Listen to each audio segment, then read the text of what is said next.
ओम नमो भगवते वासुदेवाय नमो नमः। जय श्री कृष्णा। मित्रों, आप सभी को पौष पुत्रदा एकादशी व्रत की अत्यंत हार्दिक शुभकामनाएं।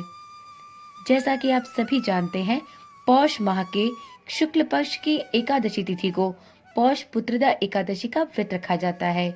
यह व्रत संतान प्राप्ति एवं संतान की दीर्घायु के लिए रखा जाता है। जो भी माताएं पौष पुत्रदा एकादशी का व्रत रखती हैं, उन्हें भगवान श्री विष्णु की पूजा अर्चना के साथ साथ पौष पुत्रदा एकादशी व्रत कथा भी अवश्य सुननी चाहिए। इस व्रत कथा को सुने बिना पौष पुत्रदा एकादशी व्रत अधूरा है। आज की वीडियो में हम आपके सामने पौष पुत्रदा एकादशी व्रत की कथा लेकर आए हैं।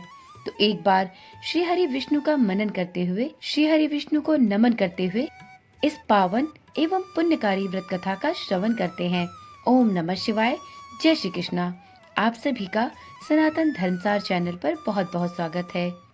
एक समय की बात है, श्री कृष्ण के चरणों में अर्जुन ने प्रणाम करके बहुत ही श्रद्धा पूर्वक उनसे प्रार्थना की, हे मधुसूदन, आपने सभी एकादशियों का महात्म्य मुझे बताया है।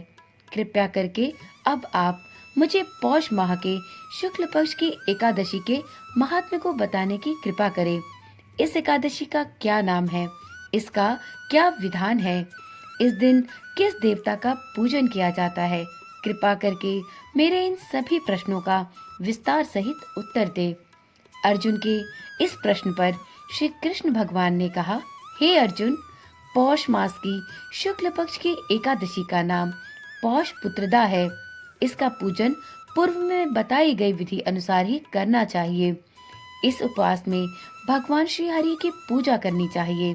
संसार में पुत्रदा एकादशी उपवास के समान अन्य दूसरा व्रत नहीं है। इसके पुण्य से प्राणी तपस्वी, विद्वान और धनवान बनता है। इस एकादशी से संबंधित जो कथा प्रचलित है, उसे मैं तुम्हें सुनाता हूँ। इसे बहुत ही ध्यान पूर्वक श्रवण करो। प्राचीन समय में भद्रावती नगरी में सुकेतुमान नाम का एक राजा राज्य करता था। उसके कोई संतान नहीं थी। उसकी पत्नी का नाम शैव्या था। उस पुत्रहीन राजा के मन में इस बात की बड़ी चिंता थी कि उसके बाद उसे और उसके पूर्वजों को कौन पिंडदान करेगा।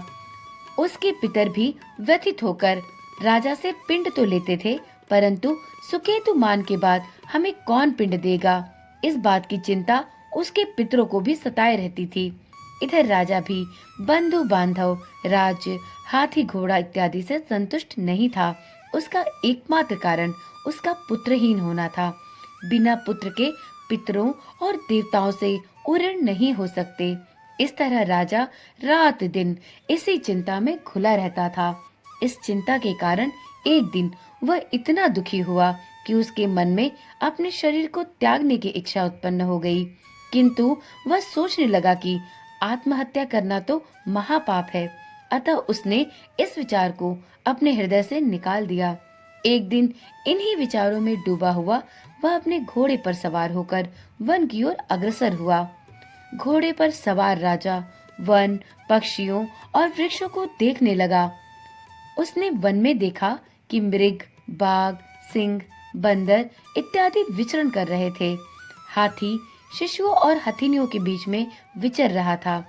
उस वन में राजा ने देखा कि कहीं तो सियार कर्कश शब्द निकाल रहे हैं और कहीं मोर अपने परिवार के साथ नाच रहे हैं। वन के दृश्यों को देखकर राजा और ज्यादा दुखी हो गया कि उसके पुत्र क्यों नहीं हैं। इसी सोच विचार में दोपहर हो गई। वह सोचने लगा कि मैंने अनेकों यज्ञ किए हैं और ब्राह्मणों को सदैव भोजन कराया है, किंतु फिर भी मुझे यह दुख क्यों मिल रहा है। आखिर इसका क्या कारण है। अपनी व्यथा मैं किससे कहूँ।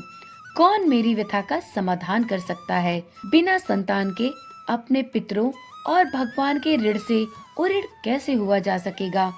इसी प्रकार से अपने विचारों में खोए हुए राजा को प्यास लगने लगी।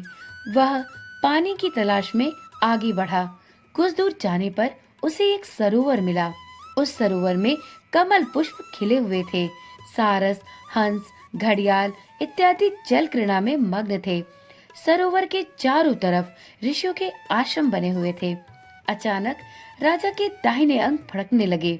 इसे शुभ शगुन समझकर राजा मन ही मन प्रसन्न हुआ और घोड़े से नीचे उतरा तथा सरोवर के किनारे बैठे हुए ऋषियों को प्रणाम करके उनके समक्ष ही बैठ गया। ऋषिवर उसे देखकर बोले, हे राजन, हम तुमसे अति प्रसन्न हैं। तुम्हारी जो इच्छा है हमसे कहो। राजा ने प्रश्न किया, हे विप्रो, आप सभी कौन हैं और किस लिए यहाँ पर निवास कर रहे हैं? ऋषि जन बोले, राजन, आज पुत्र की इच्छा करने वालों को श्रेष्ठ पुत्र प्रदान करने वाली पौष पुत्रदा एकादशी है। आज से 5 दिन बाद माघ स्नान है और हम सब इस सरोवर में स्नान करने आए हैं। ऋषियों की बात सुन राजा ने कहा, हे मुनिवर, मेरा भी कोई पुत्र नहीं है। यदि आप मुझ पर प्रसन्न हैं, तो कृपा करके मुझे एक पुत्र का वरदान दीजिए। ऋषिगण बोले, हे राजन, आज पुत्रदा एकादशी है। आप इस एकादशी का उपवास करें। भगवान श्री हरि की अनुकंपा से आपके घर अवश्य ही पुत्र होगा।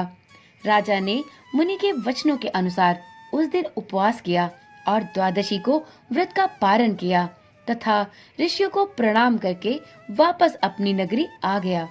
भगवान श्री हरि की कृपा से कुछ ही दिनों बाद ही रानी ने गर्भ धारण किया और 9 महीने के पश्चात उसके एक तेजस्वी पुत्र उत्पन्न हुआ।